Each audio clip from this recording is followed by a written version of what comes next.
नमस्कार दोस्तों, स्वागत है आप लोगों का स्वाद की जादुई रसोई में। आज मैं आप लोगों के लिए लेकर के आई हूँ मीठे में बहुत ही स्वादिष्ट और टेस्टी, सभी की बहुत मनपसंद मूंग दाल के हलवे की रेसिपी।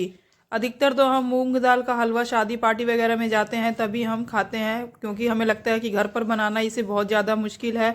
पर यकीन मानिए दोस्तों, मूंग दाल का ये हलवा घर पर हम बहुत आसानी से, बहुत टेस्टी और शादी पार्टी जैसा ही बना करके एंजॉय कर सकते हैं। शादियां पार्टियां बीतने के बाद जब भी हमारा मन करे तो हम आसानी से इसे घर पर बना सकते हैं। तो इस तरह से देखिए, मैं आज आप लोगों को बताती हूँ कि कैसे हम मूंग दाल का हलवा बना सकते हैं। मैंने 1 कटोरी मूंग की दाल ली है। आप मेजरमेंट बिल्कुल अच्छे से याद रखिएगा। देखिए, मैं आपको कटोरी दिखा दे रही हूँ। तो इस तरह की कटोरी से मैंने 1 कटोरी मूंग की दाल ली है। आप कोई भी कटोरी वगैरह से या कप से इसे मेजर कर लीजिएगा।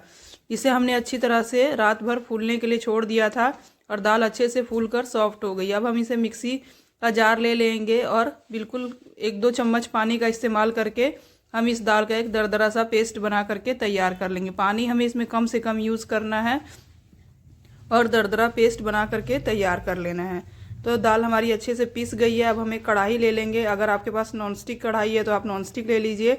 अगर ऐसी है तो इसमें भी आसानी से मूंग दाल का हलवा बन जाता है। तो यहाँ हमने शुद्ध देसी घी ले लिया है। 1 कटोरी मूंग की दाल है तो हमने 1 कटोरी घी भी लिया है। और यहाँ मैंने 1 चम्मच भर के सूजी ले लिया है और 1 चम्मच बेसन ले लिया है। तो पहले हम इस घी को अच्छे से गर्म करके इसमें सूजी और बेसन दोनों को अच्छी तरह से भून लेंगे, जिससे कि इसका हलवे का टेक्सचर जो है बहुत अच्छा आएगा और खाने में बहुत ही ज़्यादा ये स्वादिष्ट लगेगा। तो इस तरह से हम बिल्कुल कम फ्लेम पर इसको अच्छे से बेसन और सूजी को भून लेंगे जब तक इसका कलर चेंज ना हो जाए। तो ये देखिए दोस्तों, 3 से 4 मिनट भूनने के बाद ये बेसन और सूजी का जो मिक्सचर है वो इस तरह से अच्छे से भून गया है। अब हमने जो दाल पीस के रखी थी वो दाल हम इसमें डाल देंगे और इसे भी चलाते हुए अच्छे से भून लेंगे। बहुत से लोगों को लगता है कि बहुत ज़्यादा चिपकता है और बहुत ज़्यादा मुश्किल हो जाता है इसे बनाना, पर ऐसा कुछ भी नहीं है। घर पर भी हम इसे बहुत आसानी से बना सकते हैं। आप देख सकते हैं कि कढ़ाई में यह बिल्कुल नहीं चिपक रहा है। बिल्कुल आसानी से हम इसे लगातार चलाते हुए मिक्स करते रहेंगे और भूनते रहेंगे। तो इस तरह से भूनते भूनते कम से कम 10 से 12 मिनट के बाद दाल हमारी कुछ भूनते भूनते इस तरह की हो जाएगी। तो आप देख सकते हैं कि दाल भूनते भूनते बिल्कुल अच्छे से सूख चुका है इसमें का पूरा पानी और अच्छे से दाल पक चुकी है और बहुत अच्छी सी इसमें सौंधी सौंधी सी खुशबू आनी शुरू हो गई है। तो इस तरह से हम कुछ देर और भूनेंगे, 1 से 2 मिनट, ताकि थोड़ा सा और दाल पक जाए, इसका थोड़ा कलर और चेंज हो जाए। तो देखिए, दाल में बिल्कुल भी लम्स नहीं है और बिल्कुल अच्छे से हमारी दाल भून चुकी है।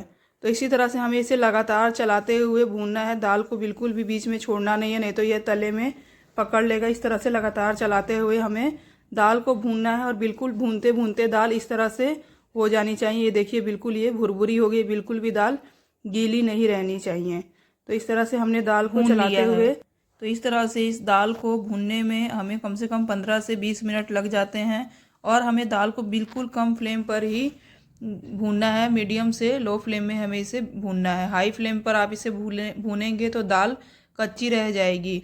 तो दाल हमारी अच्छे से भून गई है। अब हमने इसको एक अलग बर्तन में निकाल लिया है ताकि ये थोड़ी सी ठंडी हो जाए। कई बार क्या होता है, आपने बहुत सी वीडियोस में देखा होगा कि बस भूनते भूनते उसमें दूध या चीनी और पानी का जो चाशनी है वो बना करके डाल देते हैं, पर उसमें लम्स बनने के चांस बहुत ज़्यादा होते हैं। तो पहले आप इस तरह से दाल को हल्का ठंडा करके तब इसमें दूध या पानी मिलाएंगे तो दाल में हलवे में बिल्कुल भी लम्स नहीं बनेंगे।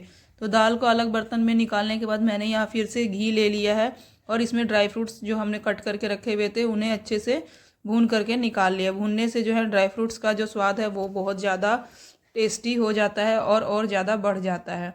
तो अब जब हमने ड्राई फ्रूट्स को भून लिया है तो दाल भी हमारी ठंडी हो गई है। अब हम इसको उसी घी में वापस से डाल देंगे और डालने के बाद हम इसको अच्छे से घी के साथ फिर से मिक्स कर लेंगे। और यहाँ हमने चीनी 1 कटोरी ली थी, उसे भी हमने अच्छे से पीस लिया। याद रखिएगा कि 1 कटोरी दाल है और 1 कटोरी घी और 1 कटोरी चीनी है। घी आप और ज़्यादा भी डालना चाहें तो डाल सकते हैं, इसलिए मैंने बाद में दोबारा भी थोड़ा सा घी डाला है, पर 1 कटोरी घी भी इतने हलवे के लिए बहुत है।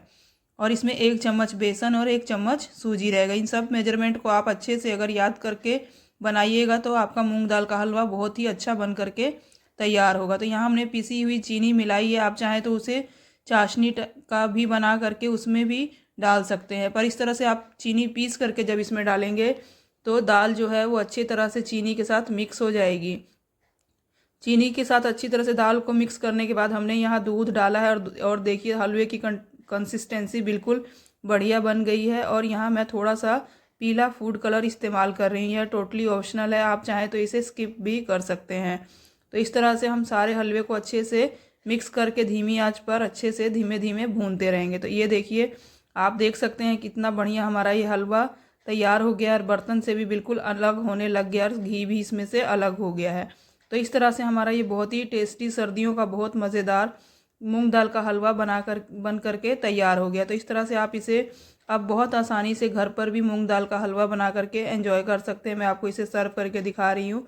तो इस तरह से आप घर पर भी मूंग दाल का हलवा बनाइए और जब आपका मन करे तब आप इसे एंजॉय करिए। इसे हम बनाकर फ्रिज में भी आराम से 7 से 8 दिन तक रख सकते हैं और जब खाने का मन करे तो इसे हम गर्म करके इस्तेमाल कर सकते हैं। तो इस तरह से आप लोगों को ये मूंग दाल का हलवा बहुत आसानी से घर पर बन जाएगा। तो आप लोगों को मेरी ये रेसिपी कैसी लगी कमेंट बॉक्स में ज़रूर बताइएगा और चैनल को ज़्यादा से ज़्यादा लाइक शेयर और सब्सक्राइब कीजिएगा। Thank you.